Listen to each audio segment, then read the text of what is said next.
Hello, I'm Leon Natker, Executive Director of the New Mexico Holocaust Museum and Gellert Center for Education, and I want to welcome you to this virtual tour of our facility. This tour is going to feature highlights from our permanent collection. Hopefully, in the not-too-distant future, you'll be able to visit our museum and experience all that it has to offer. We're going to begin our tour with our main Holocaust exhibit, With Evil Intent. This exhibit covers the Holocaust through an exploration of underlying causes, such as scientific racism, eugenics, and pseudoscience. The final solution, Hitler's planned extermination of the Jews, began as diabolical experiments on mentally and physically disabled people. It culminated in the murder of 50,000 people at Tiergartenstrasse 4. The experiments were based in principles of scientific racism and pseudosciences like phrenology and eugenics, a belief that better people could be bred and that the Aryan race was the best stock for breeding people. Auschwitz was probably the most notorious death camp. Victims were transported in cattle cars. Upon arrival, they passed through a gate which read Arbeit macht frei, work makes you free. They were then sent to the gas chambers and afterwards disposed of in the crematorium. One of the most important aspects of the Holocaust that needs to be remembered are the victims. In addition to the 6 million Jews whose lives were taken, there were at least an additional 5 million other victims. Sinti and Roma, homosexuals, political adversaries to the Nazis, Jehovah's Witnesses. All of these people were marched to the concentration camps and eventually exterminated.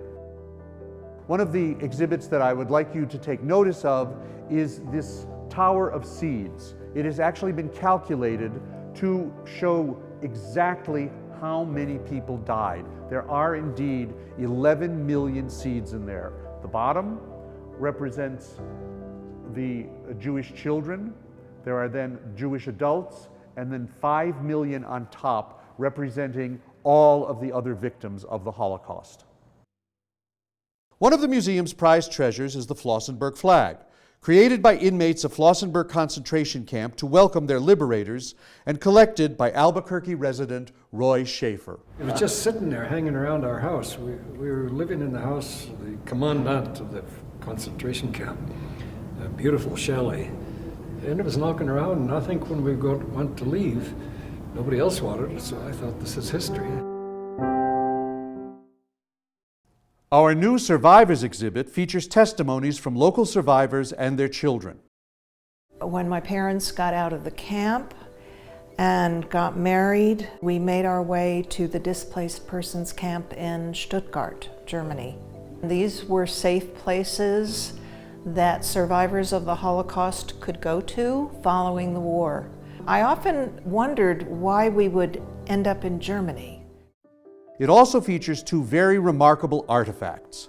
The Czech Torah is one of thousands of artifacts looted by the Nazis and intended for a museum of the extinct race to be constructed at the end of the war. Janet's trunk is the actual trunk Janet Castell carried with her on her more than 13,000-mile journey from Czechoslovakia and ending here in Placitas, New Mexico. Our museum has several short video exhibits for you to view, including Hate in America and Propaganda. Hate groups. According to the Department of Justice, hate groups advocate and practice hatred, hostility, or violence towards members of a race, ethnicity, nation, religion, gender, gender identity, sexual orientation, or any other designated sector of society. Our propaganda exhibit explains the history of propaganda from the ancient world to modern hate groups. It includes examples of both Nazi and American race-based propaganda. Most propaganda in Nazi Germany was produced by the Minister of Public Enlightenment and Propaganda under Joseph Goebbels.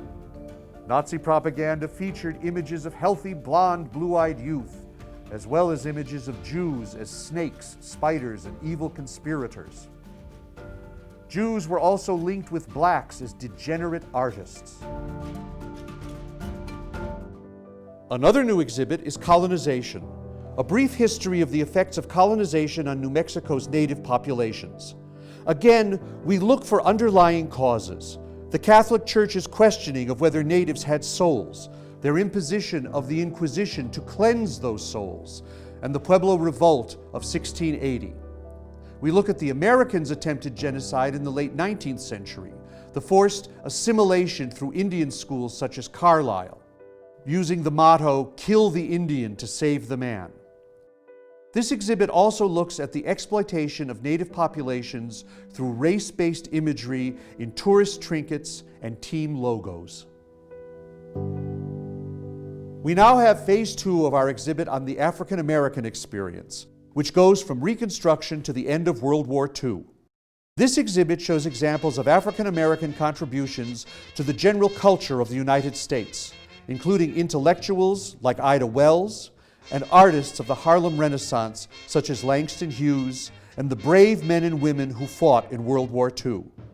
Yet for all of those contributions, discrimination is still so great that the only response has to be the civil rights movement. Our slavery exhibit features 2 very unusual artifacts. Here you see a bill of sale for an enslaved man named Jefferson, dated to 1832. These are slave shackles from the Ottoman Empire, used throughout the 19th century and into the 20th century during the Armenian genocide by the Ottomans for captured slaves. The term genocide was created by a Jewish lawyer named Raphael Lemkin to describe what the Ottoman Empire had visited on the Armenian and other Christian minorities in the early 20th century. In what is now Turkey, there were 3 Christian groups who lived there for thousands of years: the Armenians, the Assyrians, and the Greeks. All 3 lived and prospered long before Turkish tribes invaded from Central Asia. Emily's exhibit, Stepping Stones, is one family's personal journey to retrieve memories and honor those lost in the Holocaust. My name is Emily Watson, and I've been involved in this project for about a year. That project started about 20 years ago, where a sculptor, Gunther Demnig, started laying out Stolpersteine, or stumbling stones, in front of the homes of Jewish families, where they were either deported to, you can figure out where, or they were forced to immigrate. Our new exhibit on immigration features the Chinese Exclusion Act of 1882. The Chinese Exclusion Act effectively trapped thousands of Chinese laborers in America and prevented their families from joining them. Most Chinese workers were faced with a dilemma: stay in the United States alone, or go back to China to reunite with their families and risk never being able to come back to the United States. It also denied citizenship and other rights to all Chinese. And a remarkable piece by Shakespeare based on a riot in London against immigrants. Just 600 years ago, there was a riot in St. Martin in the Fields, and the complaint was about strangers. The strangers in our midst, and the cry was that they should be removed. Usual complaints about strangers, you know, they eat odd food, speak odd languages, take our jobs, take our houses, better send them back wherever they came from. All of our exhibits feature upstanders, people who often risked their life to stand up against tyranny and oppression and defend those who could not defend themselves. I want to thank you for taking the time to visit us online, and I hope to see you very soon at our museum in Albuquerque, where you can learn a great deal more about becoming an upstander. Remember, resistance is not futile.